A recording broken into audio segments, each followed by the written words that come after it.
सुकन्या सेवक आवास के कक्ष में अपने भीगे बालों को सुखाने की कोशिश कर रही थी कि तभी आचार्य गजानन तेज कदमों के साथ चलते हुए वहां आ पहुंचे। सुकन्या ने उनको प्रवेश करते देख लिया था। वो अचानक से घबरा गई और खुद से बोली, आचार्य गजानन यहां? अगर उन्होंने मुझे कन्या वेश में देख लिया तो अनर्थ हो जाएगा। मुझे शीघ्र पुरुष वेश में आना होगा। वो पर्दे के पीछे छिपी खड़ी थी और आचार्य गजानन दूसरी तरफ। वो सुकन्या को नहीं देख पा रहे थे। उन्होंने एक नजर उस खाली कमरे पर डाली और मन ही मन कहा, द्वार खुला छोड़ कक्ष से बाहर कहां जा सकता है सुकेतु? अवश्य ही फिर से चंद्रगुप्त के साथ गया होगा कहीं। उन्होंने एक बार जोर से पुकारा, सुकेतु, सुकेतु, यहां कोई है? जब किसी ने कोई आवाज नहीं दी तो आचार्य गजानन के मन में उस कक्ष की तलाशी लेने का विचार आया कि शायद सुकेतु के बारे में उन्हें कुछ पता चल जाए। वो वहां पड़े हर तरह के सामान को पलटने लगे, लेकिन कुछ उनके हाथ नहीं लगा। तभी उनकी नजर दीवार पर एक खूंटी पर टंगी पोटली पर पड़ी। वो अब उस तरफ बढ़े। सुकन्या ने भी अब तक अपने बालों को बांध लिया था और सर पर पगड़ी पहन ली थी। वह पूर्ण रूप से सुकन्या से सुकेतु बन चुकी थी। उसने जब देखा कि आचार्य गजानन उस पोटली की तरफ बढ़ रहे हैं तो वो घबरा गई। वो खुद से बोली, अगर उन्होंने उस पोटली में रखे मेरे गहने और कपड़े देख लिए तो कहीं उन्हें मेरे कन्या होने पर शक ना हो जाए। वो आचार्य गजानन को रोकने का उपाय सोचते हुए बोली, मुझे अब सामने आना ही होगा। आचार्य गजानन पोटली को नीचे उतारने वाले थे कि तभी सुकेतु बनी सुकन्या बड़ी चालाकी से उनके पीछे आ खड़ी हुई और बड़ी विनम्रता के साथ बोली, आचार्य, आप यहां? मुझसे कोई कार्य था? आचार्य गजानन का बढ़ता हाथ हवा में ही रुक गया। उन्होंने तेजी से अपने हाथ पीछे खींच लिए। सुकेतु के वहां अचानक आ जाने से वो थोड़ा घबरा गए। फिर भी अपनी घबराहट पर काबू पाते हुए वो पीछे मुड़े और कठोर स्वर में बोले, ये क्या मजाक है? मैं कब से तुम्हें ढूंढ रहा हूं, लेकिन तुम्हारा कुछ पता ही नहीं था। कहां थे तुम? बड़ी मासूमियत के साथ सुकेतु बोला, मैं तो स्नान करने गया था। कहिए, आपको मुझसे क्या काम था? आचार्य गजानन चाहकर भी सीधे तौर पे सुकेतु से जंगल में घटी घटना के बारे में नहीं पूछ सकते थे। उन्होंने बात को घुमाते हुए पूछा, परसों रात तुम दिखाई नहीं दिए। क्या मैं जान सकता हूं कि तुम कहां थे?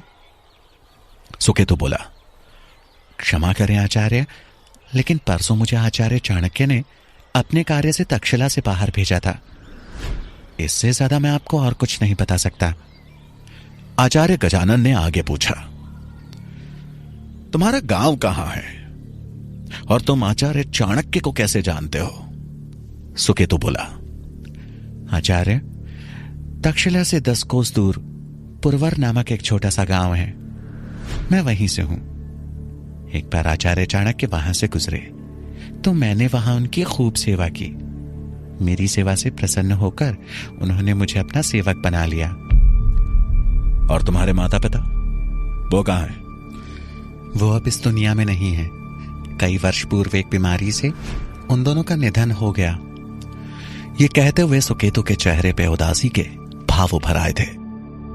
आचार्य गजानन को सुकेतु की बातों पर विश्वास तो नहीं था, लेकिन उनके पास उसके विरुद्ध कोई कठोर सबूत भी नहीं था। वो इधर उधर देखने लगे और उनकी दृष्टि एक बार फिर उस पोटली पर पड़ी।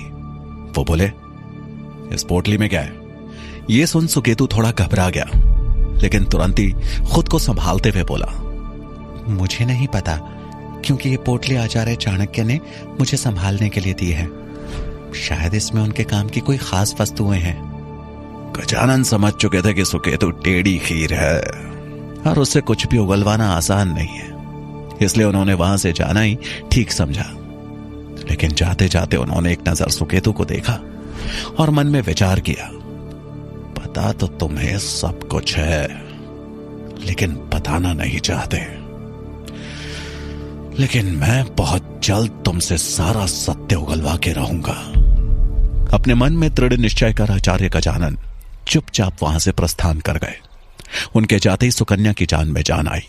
उसने गहरी सांस ली और खुद से बोली, एक भयंकर बला टली, पता नहीं अभी क्या हो जाता। भले ही सुकन्या आज आचार्य गजानन से बच चुकी थी, लेकिन कोई और था जो अब आचार्य गजानन की दृष्टि में आने वाला था। आचार्य गजानन जैसे ही सुकन्या के कक्ष से निकले, उन्होंने देखा कि सूरजमल चंद्रगुप्त को अकेले में धनुर्विद्या का अभ्यास करवा रहा है। आचार्य गजानन के कदम उसी ओर बढ़ चले। इधर चंद्रगुप्त बड़े ध्यान से सूरजमल की बातें सुन रहा था और सूरजमल भी किसी कुशल शिक्षक की तरह ही उसे अभ्यास करवा रहा था। तभी सूरजमल की दृष्टि आचार्य गजानन पे गई, जो उन दोनों के बेहद निकट आ चुके थे। उन्हें देखते ही सूरजमल ने उन्हें प्रणाम किया और बोला, आचार्य, अब यहां कैसे? गजानन बोले, हम ऐसे ही तक्षशिला का निरीक्षण कर रहे थे कि कहीं यहां रहने वाले सेवकों को किसी प्रकार की परेशानी तो नहीं। अभी अभी सुकेतु से मिलके भी आए हैं। सुकेतु का नाम सुनते ही सूरजमल और चंद्रगुप्त बुरी तरह से चौंक गए। आचार्य गजानन ने उनका डर भांप लिया था। गजानन बोले, क्या हुआ? तुम दोनों सुकेतु का नाम सुनकर चौंक क्यों गए? बात को संभालते हुए सूरजमल बोला, ऐसी कोई बात नहीं आचार्य, लेकिन आज आपको अचानक क्यों सेवकों की सुध लेने की क्या सूझी?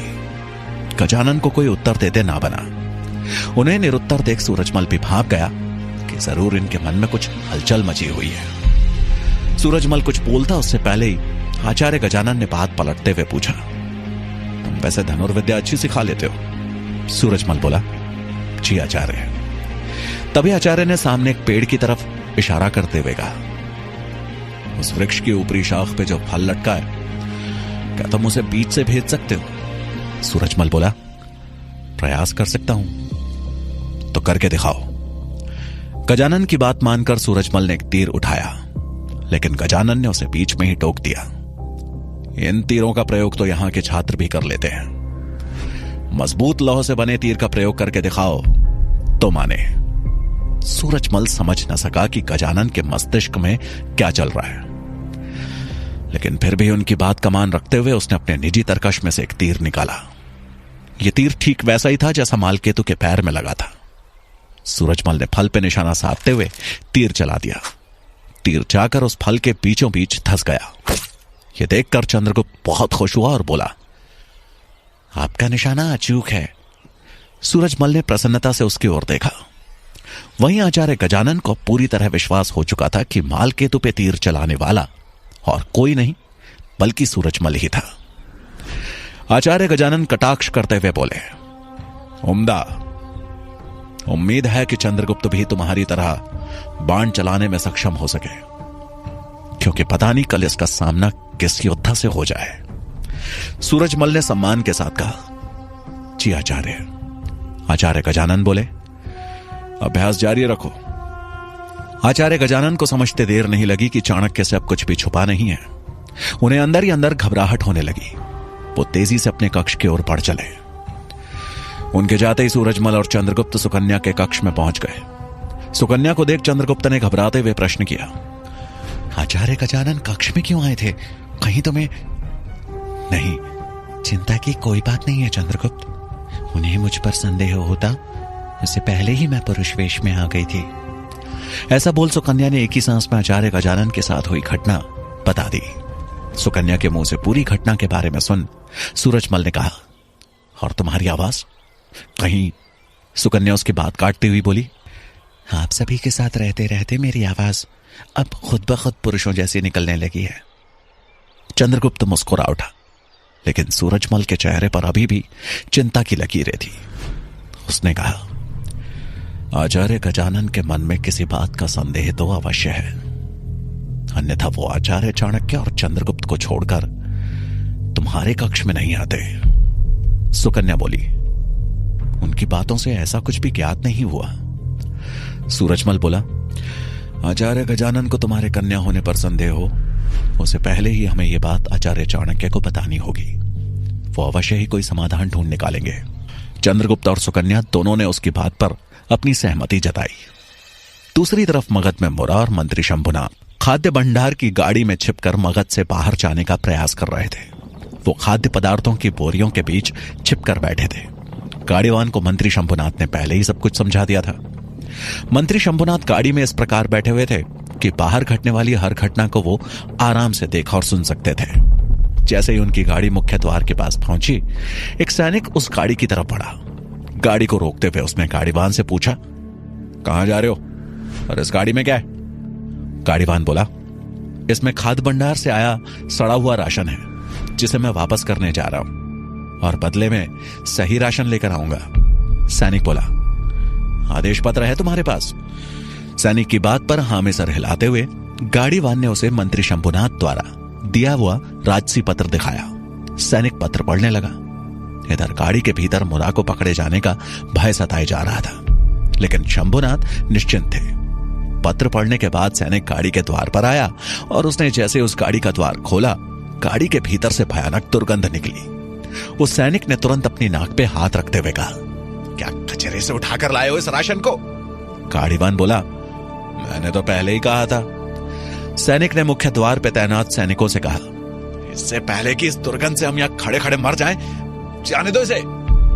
मुख्य द्वार खोल दिया गया और गाड़ीवान आराम से गाड़ी लेकर पाटलिपुत्र के बाहर निकल गया। इधर गाड़ी के भीतर शंभुनाथ और मुरा ने राहत की सांस ली। जहां मगध में शंभुनाथ ने एक बाजी जीत ली थी, वहीं पब्बत हाथ आई बाजी को हारने से बेहद दुखी था। उसे अब भी विश्वास नहीं हो रहा था कि चंद्रगुप्त मालकेतु के हाथों बच गया था। उसे अपने प्रश्नों के उत्तर चाहिए थे, लेकिन कैसे, उसे यह समझ में नहीं आ रहा था। वो आम के बगीचे में था और एक के बाद एक बाण चलाकर एक एक आम को नीचे गिराता जा रहा था। वो काफी गुस्से में दिख रहा था। तभी वीरसेन उसे खोजता हुआ वहां आ पहुंचा और बोला, क्या बात है मित्र, गुस्से में लग रहे हो? पब्बत धनुष से बाण चलाते हुए बोला, हम लक्ष्य के इतने करीब पहुंच के भी कैसे चूक गए? वीरसेन बोला, यही तो नहीं पता मित्र कि वो कपटी चंद्रगुप्त आखिर बच कैसे गया। कोई तो है जिसने उसकी मदद की है, वरना अब तक तो वो मृत्यु को प्राप्त हो चुका होता। राजकुमार पब्बत बोला, हमें किसी तरह चंद्रगुप्त को अपने रास्ते से हटाना ही होगा, वो भी आचार्य चाणक्य की नजरों में आए बिना। वीरसेन बोला, मेरे पास उससे भी अच्छा उपाय है। और वो क्या? उत्सुकतावश पब्बत ने पूछा। वीरसेन बोला, हमें चंद्रगुप्त को आचार्य चाणक्य से दूर करना होगा, किसी भी तरह उसे उनकी नजरों में गिराना होगा। आचार्य चाणक्य के सहयोग के बिना वो तक्षशिला में ज्यादा दिन नहीं टिक पाएगा। पब्बत को वीरसेन की यह बात उचित लगी। उसने अपने धनुष पर 2 बाण एक साथ चढ़ाए और बोला, तुम सच कह रहे हो मित्र, हमें सिर्फ अपने लक्ष्य पर ही ध्यान नहीं देना होगा, बल्कि उससे जुड़ी चीजों पर भी ध्यान देना होगा।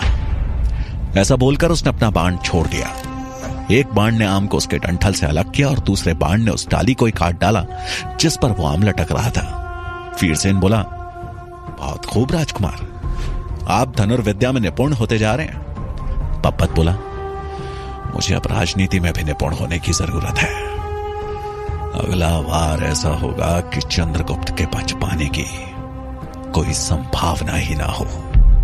वीरसेन बोला, अवश्य मित्र, अब हमें कुछ ऐसी योजना बनानी होगी कि सांप भी मर जाए और लाठी भी ना टूटे। पब्बत बोला, और इसके लिए हमें सबसे पहले उन्हें अपना मित्र बनाना होगा जो चंद्रगुप्त के शत्रु हैं, और उन्हें मिटाना होगा जो चंद्रगुप्त के मित्र हैं। पब्बत ने यह कहा ही था कि तभी चंद्रगुप्त भी दूसरी तरफ से उस बगीचे में अकेले ही आया। उसके हाथ में सिर्फ उसकी कटार थी। चंद्रगुप्त को देखते ही वीरसेन पब्बत से बोला, शैतान का नाम लिया और शैतान हाजिर। पब्बत चंद्रगुप्त को देख एक कुटिल मुस्कान के साथ बोला, चलो हम भी कुछ शैतानी करते हैं। वीरसेन और पब्बत चंद्रगुप्त के पास आए और उसे चढ़ाते हुए पब्बत बोला, देखो वीरसेन, लोग बिना धार की कटार भी ऐसे लेकर चलते हैं जैसे बहुत बड़े योद्धा हो। बिना धार की कटार से तुम्हें क्या लगता है, क्या करते होंगे? पब्बत की बात का जवाब देते हुए वीरसेन बोला, घास तो काट ही लेते होंगे और क्या। वैसे भी मैंने सुना है कि गुलामों को अक्सर उनके मालिकों द्वारा घास काटने का काम ही दिया जाता है। ये कहकर दोनों उस पर हंसने लगे। चंद्रगुप्त ने एक नजर उन दोनों की तरफ देखा और निशाना साधते हुए अपनी कटार आम के फल पर चलाई। आम का फल एक ही पल में 2 टुकड़ों में बट गया। एक टुकड़ा जमीन पर गिरा और दूसरा वहीं पेड़ पर लटका रहा। फिर वो पब्बत और वीरसेन की तरफ मुड़ा और बिना कुछ बोले मुस्कुराते हुए वहां से चला गया। उसे जाते देख पब्बत वीरसेन से बोला, बहुत धार है इसमें, इसे अब पत्थर पे रगड़ेंगे नहीं बल्कि पत्थर मार मार के मिटा देंगे। इधर तक्षशिला में सूरजमल ने चाणक्य से मिलकर उन्हें बता दिया कि किस प्रकार आचार्य गजानन आज सुकन्या के कक्ष तक पहुंच गए थे। ये सुनते ही चाणक्य चिंता में पड़ गए और बोले, मुझे जिस बात का संदेह था आखिर वही हो रहा है। चंद्रगुप्त और सुकन्या की एक लापरवाही के कारण आज ये सब हो रहा है। सूरजमल बोला, आचार्य अब हमें क्या करना होगा? क्योंकि आचार्य गजानन को देखकर तो यही प्रतीत होता है कि वो आसानी से सुकन्या का पीछा नहीं छोड़ने वाले। सूरजमल की बात सुनकर चाणक्य गंभीर मुद्रा में बोले, हां, पर चूंकि ये मुसीबत सुकन्या ने स्वयं मोल ली हुई है तो अब इसका सामना भी उसे स्वयं करना होगा। किंतु आचार्य, चाणक्य बोले, मैं जानता हूं कि तुम क्या कहना चाहते हो। मैं सुकन्या का साथ नहीं छोड़ूंगा, लेकिन अब अगर आचार्य गजानन के शक को मिटाना है तो सुकन्या को खुद उनका सामना करना पड़ेगा, वरना उसका भेद आचार्य गजानन के सामने खुलने में देर नहीं लगेगी। सूरजमल ने हां में सर हिला दिया। चाणक्य ने सूरजमल से कहा, तुम जाओ और जाकर सुकन्या से कहो कि आज शाम को मुझसे मिले।